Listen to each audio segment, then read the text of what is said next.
Selamat pagi. Assalamualaikum warahmatullahi wabarakatuh. Saya Sally. Saya adalah salah satu pengampu mata kuliah pengenalan pemrograman.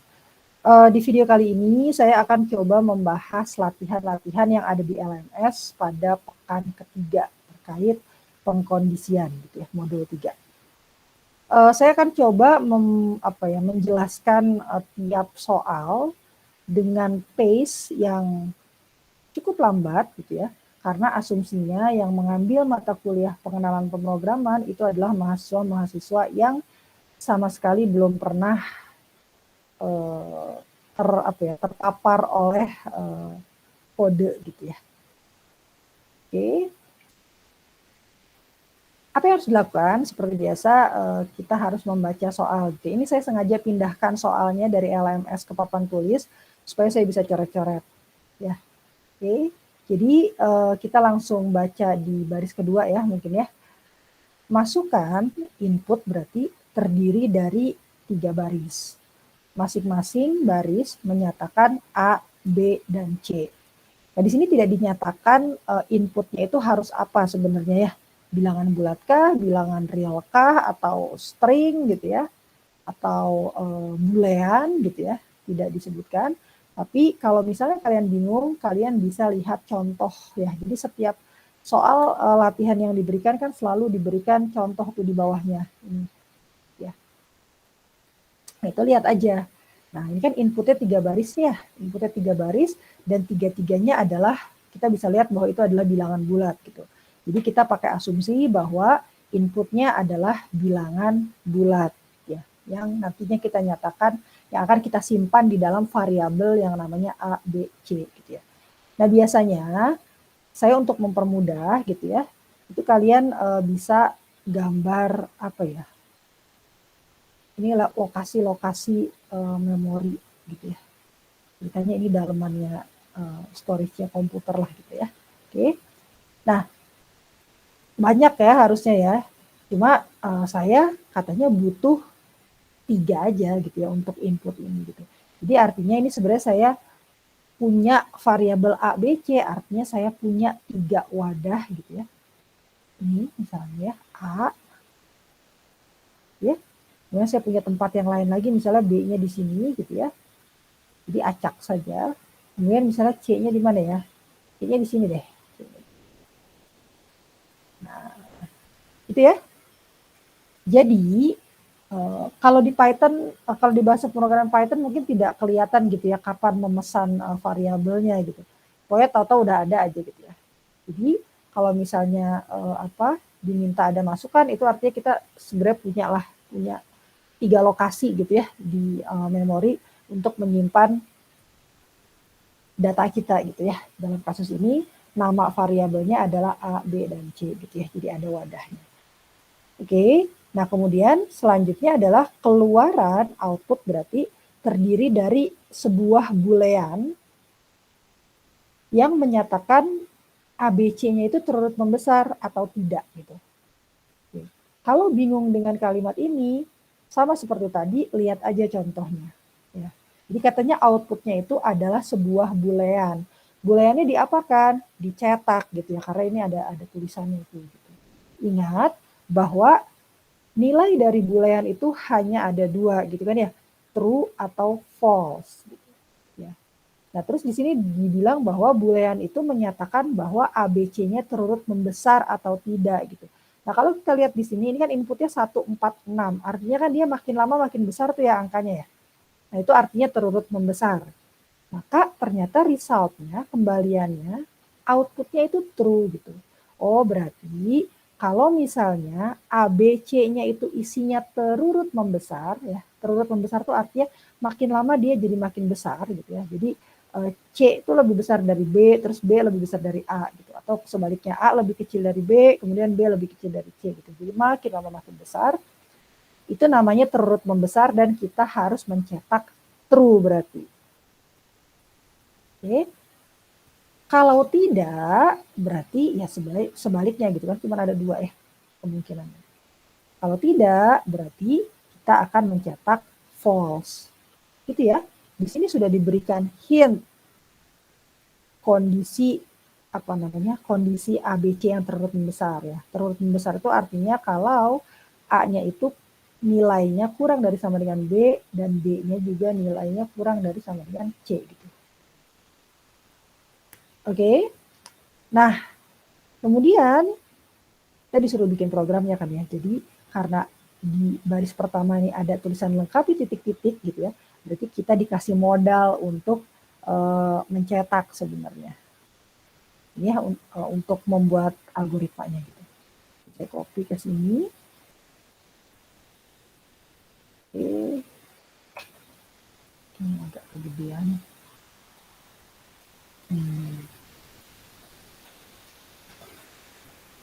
Bisa ya. Oke. Saya tidak tahu bagaimana caranya mengecilkan. Jadi ya sudah gini saja. Oke. Nah, ini kalau kalian lihat ada tanda crash, terus ada tulisan input, itu sebenarnya hanya komentar saja gitu ya, untuk memperjelas bahwa, oh ini nih di bawah ini nih sebenarnya saya mau minta input gitu. Saya harus nyuruh komputer untuk meminta input gitu ya. Jadi ini kalau dihapus juga sebenarnya tidak masalah gitu ya. Tapi kalau mau ditulis lebih bagus karena jadi lebih jelas. Nah di sini ada apa ya? Ada hint gitu ya, A sama dengan sesuatu. Artinya apa? Kan tadi kita tugasnya apa sih? Kita tuh tugasnya untuk bilang bahwa nilai A itu nilai A dan B sama C itu terurut membesar nggak sih? Jadi kan saya harus tahu ya di A, B, C itu angkanya berapa ya? Kayak ini kan ini nih, yang inputnya harus tahu ya. Ada angka 1, ada angka 4, ada angka 6 gitu. Artinya apa? Artinya si variabelnya kan harus ada isinya dong gitu ya. Kalau nggak ada isinya mau ngebandingin apa gitu kan ya. Nah makanya bagaimana cara mengisinya? Cara mengisinya itu sebenarnya macam-macam gitu ya. Ada yang direct aja assignment langsung gitu ya. Ya saya tulis aja, oh yaudah A sama dengan 1 gitu ya. Terus B-nya 4, terus C-nya 6 gitu. Kan bisa juga kan kayak gitu ya. Tapi kalau misalnya begini, ini kan jadi fix gitu. Jadi dia hanya benar ketika inputnya 1, 4, 6 gitu.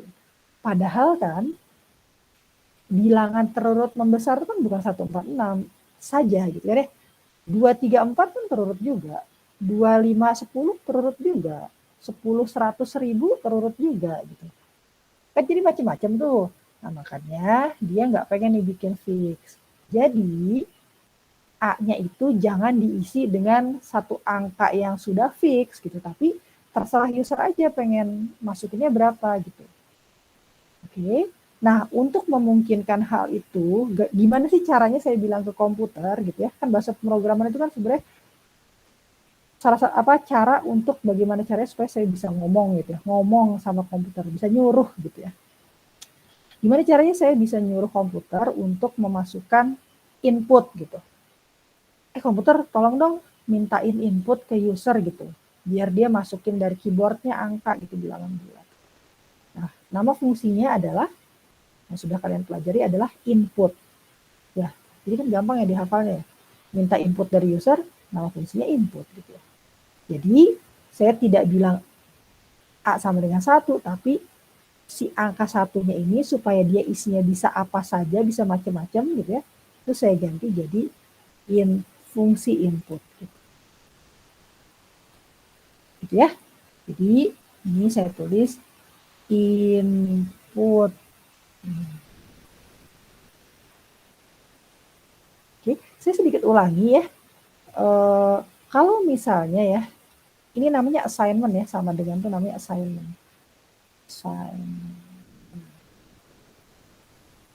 Kalau misalnya ada perintah seperti ini ya, ini komputer itu membacanya kira-kira seperti ini supaya kebayang aja. Kalau ada assignment tuh bacanya dari kanan dulu lah gitu ya, supaya gampang. Jadi ini sebenarnya adalah baris yang menyuruh komputer untuk memasukkan bilangan 5, angka 5 ke dalam variabel yang namanya A. Ke dalam wadah atau tempat yang tadi sudah kita kasih nama A. Jadi bacanya dari belakang ya. Oke.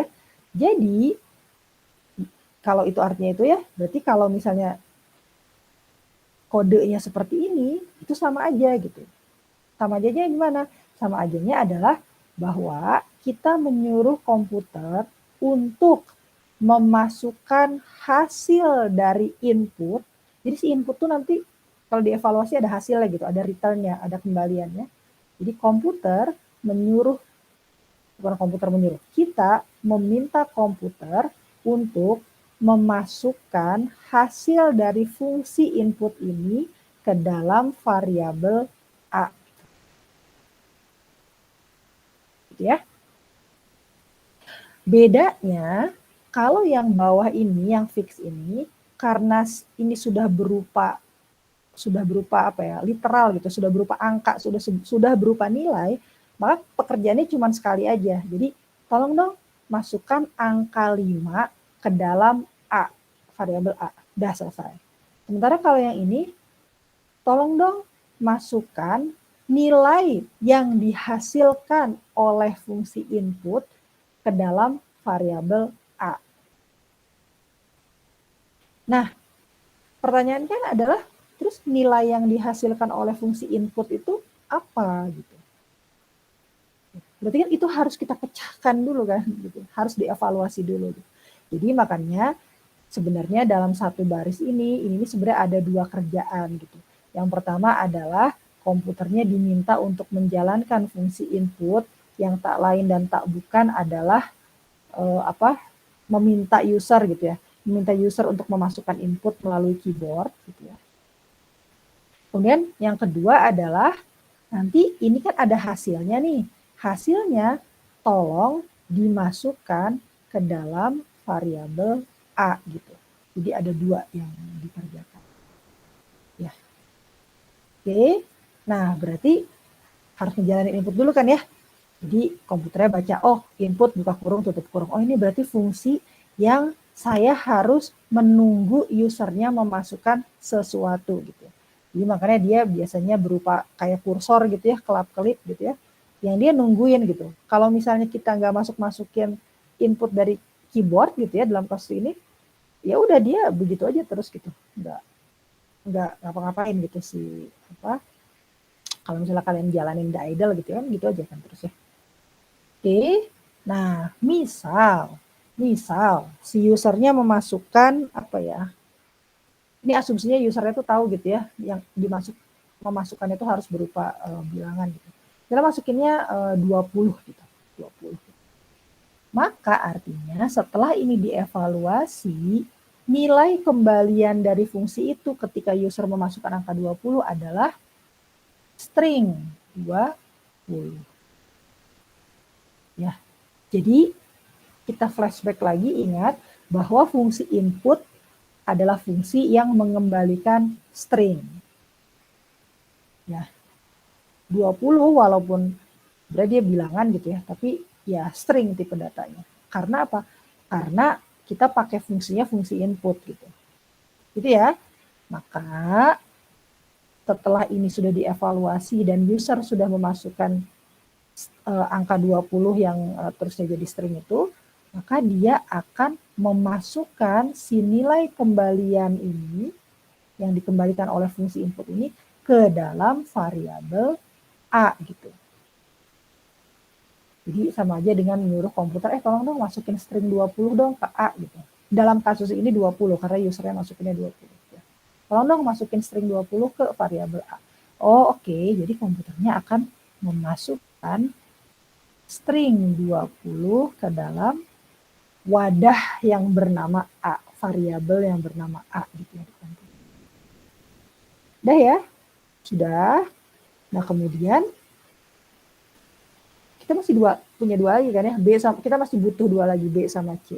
Nah, B sama C akan melakukan hal yang sama persis gitu. Jadi ini nanti B sama dengan input juga gitu ya. Terus C sama dengan input juga.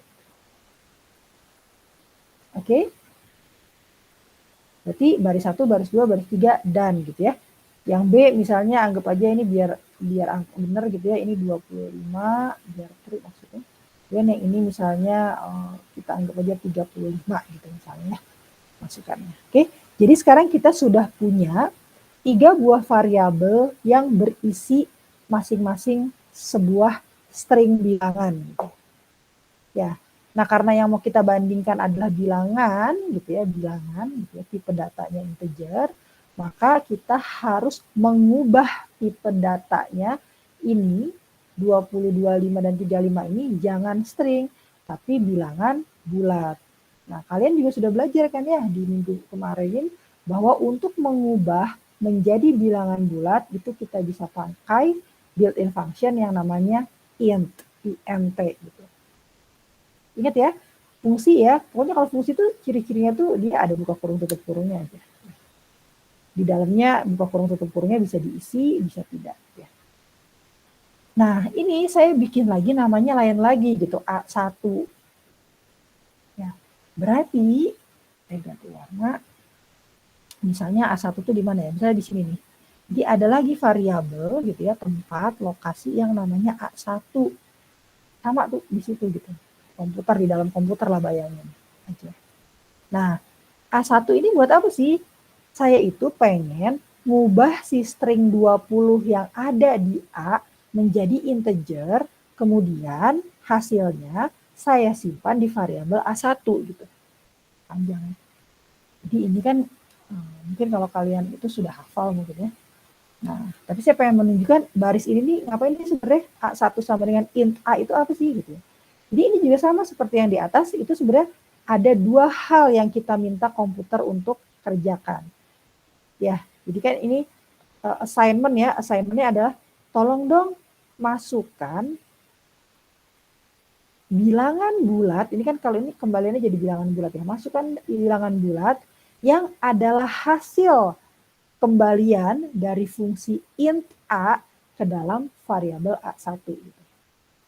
Ya, jadi tolong masukkan nilai kembalian dari kalau kita menjalankan fungsi int A ke dalam variabel A1. Jadi pertama dia harus tahu dulu berapa nih kembaliannya. Kalau misalnya kembalian tuh bukan itu ya, return ya. Jadi si fungsinya itu mengembalikan nilai gitu. Jadi kayak kalau misalnya ya apa ya? Ya kayak misalnya kalau di Python 3 tambah 4 dia ngembalinya 7 gitu. Ya, jadi ada nilai yang dikembalikan. Nah, kalau dalam kasus ini yang fungsi int itu nilai kembaliannya itu integer gitu ya. Pertama ini, kedua, setelah saya tahu berapa nilainya kalau diubah begini, itu akan saya masukkan hasilnya ke dalam variabel yang namanya A1 gitu. Oke, jadi kita kerjakan dulu yang atas yaitu int A. Int A itu adalah perintah ke komputer untuk mengubah A, isi dari variabel A menjadi bilangan bulat. Kita lihat, isi dari variabel A apa? 20 kan? Jadi ini sebenarnya sama saja dengan saya minta komputer tuh begini. Int berapa? 20.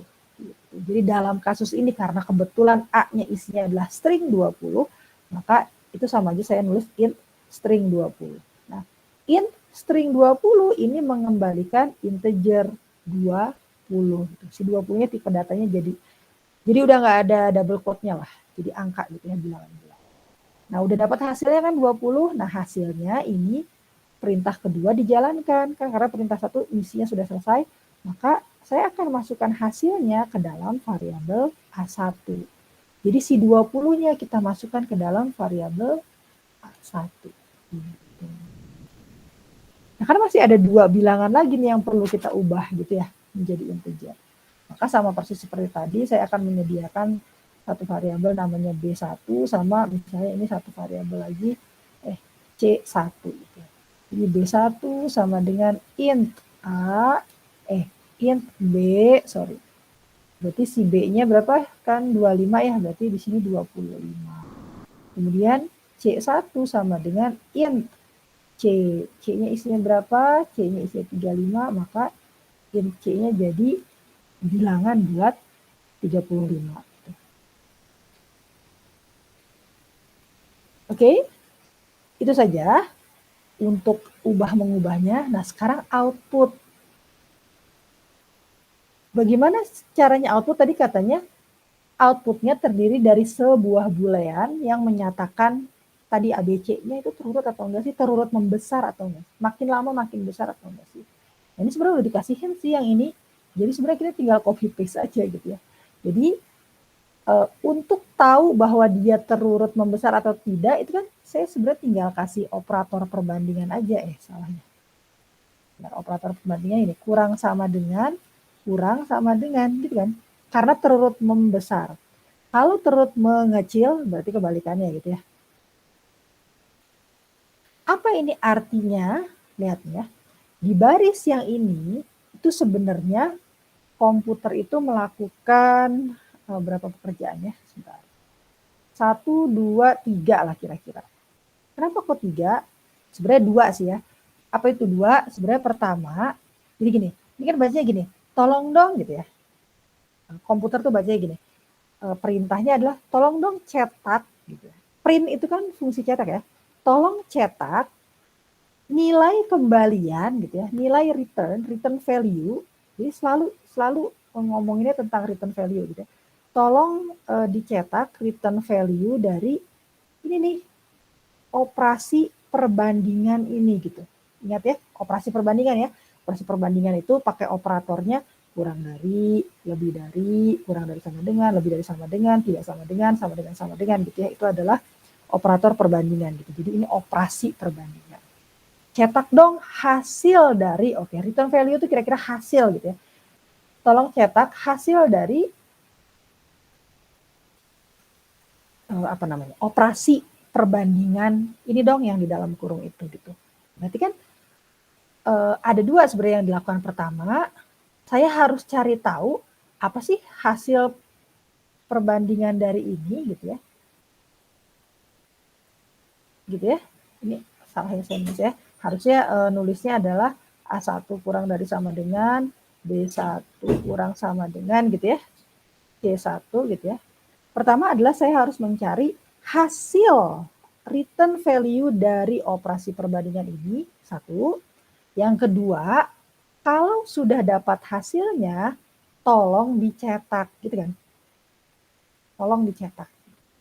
Kalau tadi kan dimasukkan ke variabel ya, kalau sekarang enggak dimasukkan ke variabel, tapi dicetak gitu. Dua yang dilakukan. Nah, dari dua yang dilakukan itu, berarti kan saya pertama kali melakukan yang ini kan ya, ganti warna. Saya melakukan yang atas. Nah, di atas ini operator perbandingannya kan ada dua ya. Nah, ingat kalau misalnya ada dua operator itu maka kita harus ingat-ingat itu yang namanya presidensi. Prioritas urutan pengerjaan operator ya. Jadi kayak ini saya ambil contoh kalau yang aritmetika ya. Jadi kalau ada misalnya A ditambah B dikali C. Nah kan operatornya ketemunya ada dua ya. Lebih dari satu gitu ya. Karena kalau cuma satu kan misalnya A tambah B, oh ya udah langsung dioperasikan saja gitu kan. Yang jadi masalah adalah kalau operatornya lebih dari satu. Misalnya dua gitu ya. Maka saya harus lihat presidensinya gitu. Urutan prioritas pengerjaannya. Ya, dua yang pertama dilihat. Ini ada operator plus sama ada operator kali. Oh, kalau menurut urutan prioritas, maka kali harus dioperasikan terlebih dahulu daripada plus gitu. Jadi maka dia akan mengalihkan dulu ini gitu. Jadi itu menentukan mana yang harus dievaluasi, yang dieksekusi oleh komputer. Mana yang harus dia kerjain duluan lah gitu. Oke. Nah, kalau yang ini kan ada dua juga nih ya. Ada yang ini 1, 2 gitu. Nah, tapi kan ini sama gitu ya, sama-sama kurang dari sama dengan gitu, sama-sama operator perbandingannya itu sama. Maka karena dua-duanya sama-sama operator perbandingan, maka urutan prioritasnya kan sama. Karena urutan prioritasnya sama, maka yang saya kerjakan adalah yang lebih kiri dulu. Pokoknya rumusnya gitu aja. Ya. Jadi yang pertama dikerjakan adalah kalau ketemu operator, mana yang presidensinya atau prioritasnya lebih tinggi gitu ya, itu kerjakan dulu.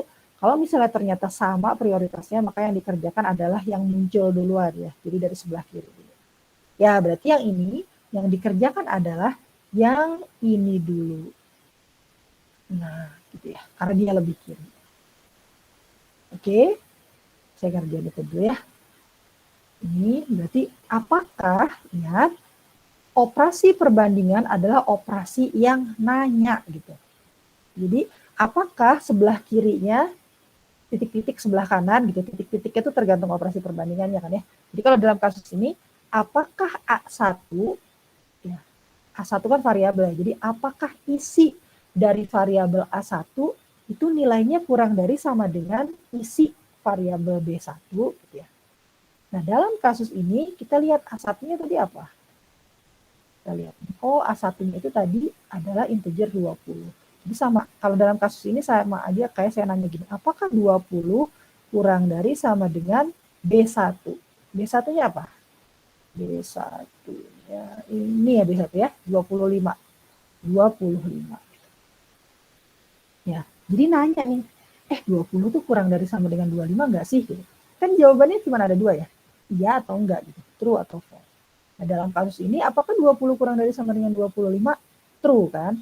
Berarti ini return value-nya, hasilnya atau nilai kembaliannya adalah true gitu.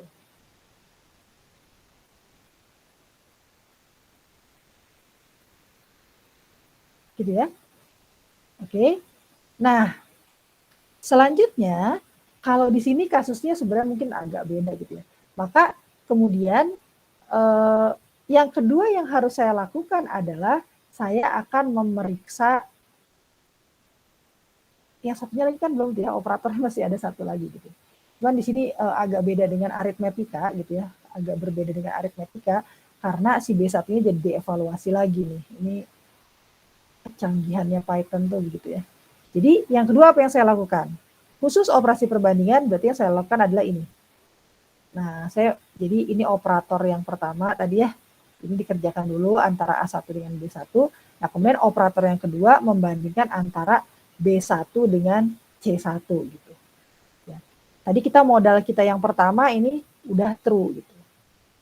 Nah, yang keduanya ya harus true lagi kalau pengen semuanya true gitu ya. Oke, udah ya. Nah, sekarang yang kedua adalah di mana nih? Saya tulis di sini lah ya.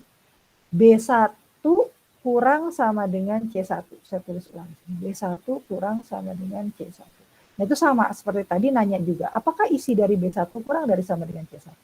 Dalam kasus ini B1-nya 25, kemudian kurang sama dengan C1-nya 35 gitu ya. Apakah 25 kurang dari sama dengan 35?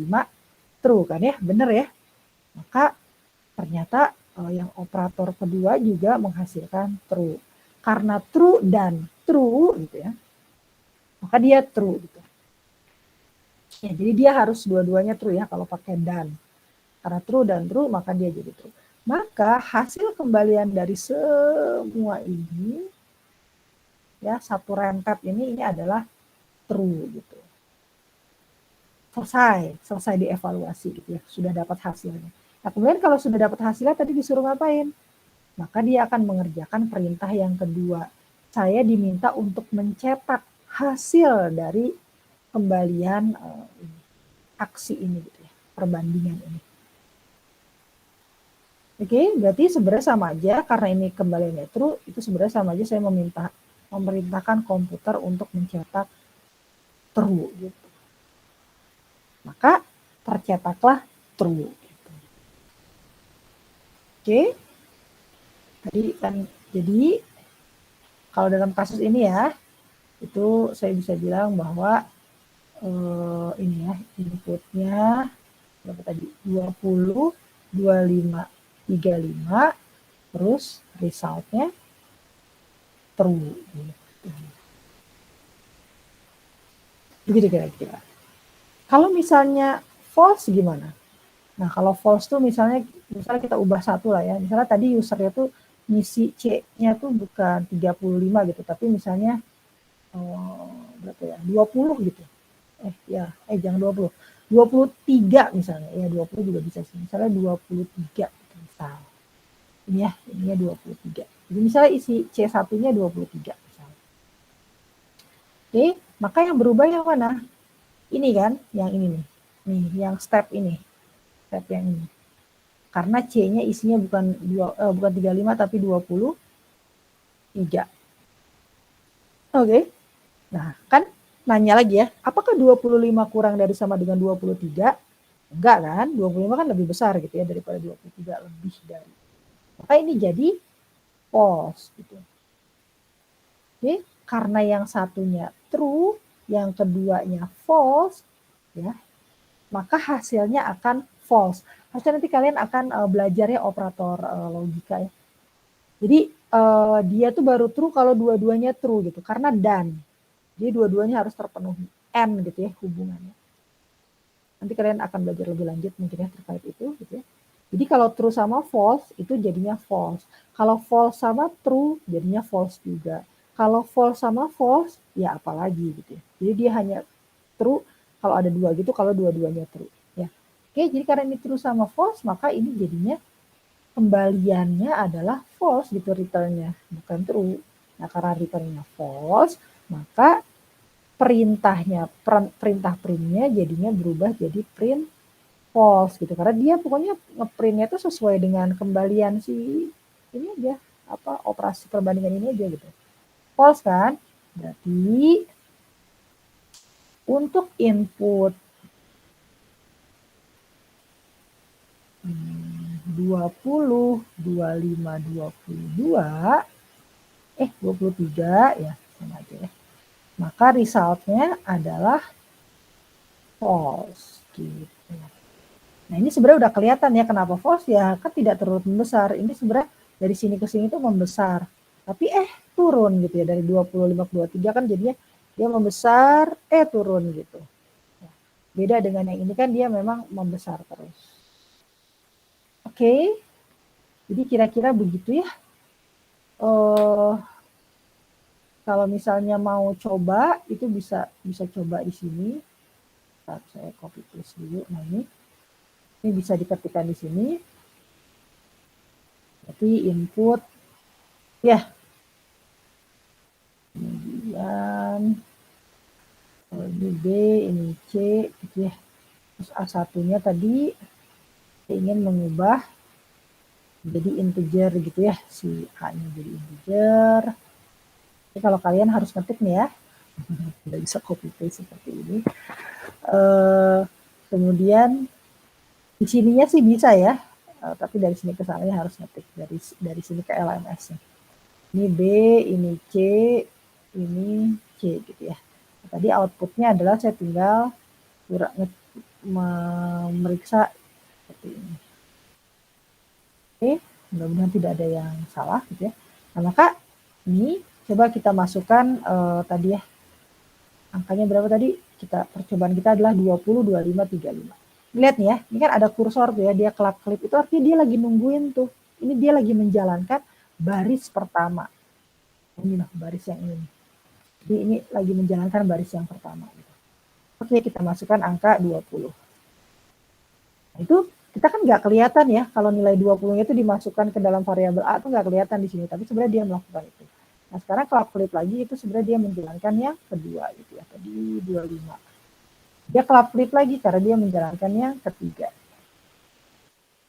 Itu true gitu ya. Karena apa? Karena terurut membesar gitu. Jadi proses-proses yang ininya kan nggak kelihatan. Nah, sekarang kita ulangi lagi kalau tadi pakai yang satunya lagi. Yang satu lagi tadi 20, kemudian 25, terus 23 gitu ya. Maka hasilnya adalah false. Ya. Oke. Nah, kalau misalnya sebenarnya ini udah cukup ya. Maksudnya kalian seperti ini juga sudah cukup. Cuma di latihan di modul itu ada inputnya tuh dikasih argumen gitu. Kalau ini kan fungsi inputnya dalam yang di bagian dalam dari dalam kurungnya kan tidak terisi apa-apa gitu ya. Nah tapi ini sebenarnya kita bisa masukkan sesuatu buat apa? Itu buat make up aja ya. Saya selalu bilang itu tuh buat make up, buat dekorasi gitu, supaya program kita lebih terbaca sama user. Jadi kayak ini ya input ya. Kalau kayak tadi ya, misalnya saya F5 gitu ya. Ini kalau usernya nggak tahu ya kalau klik gini, saya ngisi apa ya? Boleh nggak ya saya ngisi hello world gitu misalnya? Input kan bisa-bisa aja kan, hello gitu. Nah, ini word gitu. Salah kan?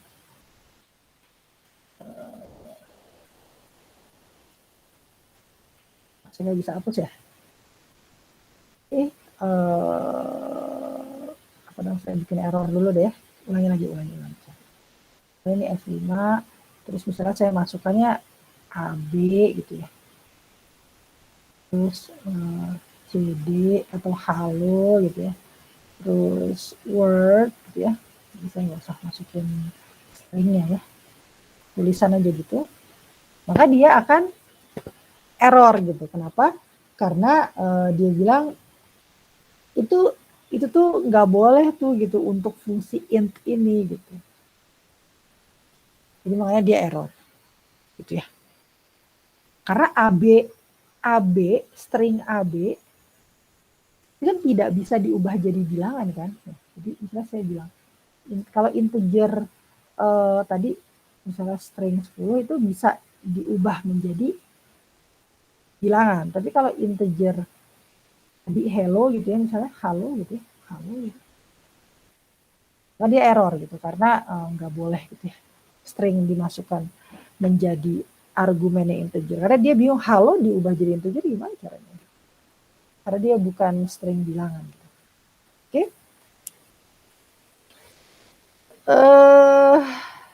Begitu kira-kira. Apalagi ya yang saya harus jelaskan dari ini? Ya sudah sih ya. Nah, oh ya menyambung yang tadi kan saya jadi lupa.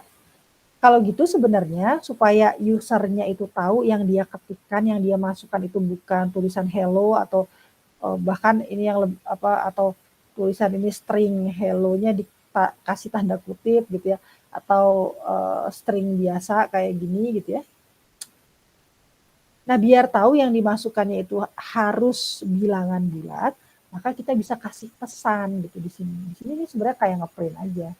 Kita kasih pesan bahwa silakan masukkan bilangan bulat. Gitu. Bilangan bulat ke 1 misalnya. Gitu ya. Nanti yang keduanya gitu lagi gitu ya. Silakan masukkan bilangan bulat ke 2 gitu. Silakan masukkan bilangan bulat ke 3 gitu. Nah ini jauh lebih terbaca jadinya. Maka ketika saya jalankan gitu ya, tuh ada kata-katanya silakan masukkan bilangan bulat ke 1. Nah itu kan jauh lebih jelas ketimbang cuman ada kursor kelap-kelip gitu ya. Kita nggak tahu masukin apa. Oh berarti ini suruh masukin bilangan bulat tuh. Oke 34 gitu ya. Terus masukin bilangan bulat lagi misalnya 37 gitu. Masukin bilangan bulat lagi gitu. Maka true gitu. Jadi ya. Ya. Jadi yang silakan masukkan bilangan bulat itu hanya dekorasi saja gitu ya. Jadi tidak masuk ke dalam si variabelnya ya. Jadi tadi walaupun ada tulisan di dalam inputnya, ini enggak berarti jadinya nanti variabel ini ada tulisannya silakan masukkan bla bla bla, enggak ya. Jadi cuma angkanya aja, cuma si 20-nya aja. Cuma yang di ini aja, hitam. Oke. Kalau sudah kita coba mana tadi? Oh, ini. Kita coba masukkan ke sana. Ini dihapus ya, karena kalau yang di LMS itu nggak diminta buat, nggak ada tulisan kayak gini, nggak boleh gitu ya. Kenapa kok tahu nggak boleh sih? Tahu, karena kan ini loh tuh, contohnya kan cuma 146 aja gitu. Oke, nah, ini saya coba ya. Efek. Nah, itu katanya benar itu. Kalau 146 benar, 555 minus 5 dan seterusnya. Oke. Oke, kira-kira begitu untuk soal yang nomor 1. Lumayan panjang ya penjelasannya. Mungkin kita akan sedikit lebih cepat untuk nomor-nomor selanjutnya. Ya. Oke, demikian mudah-mudahan ada manfaatnya. Wassalamualaikum warahmatullahi wabarakatuh. Selamat pagi semuanya.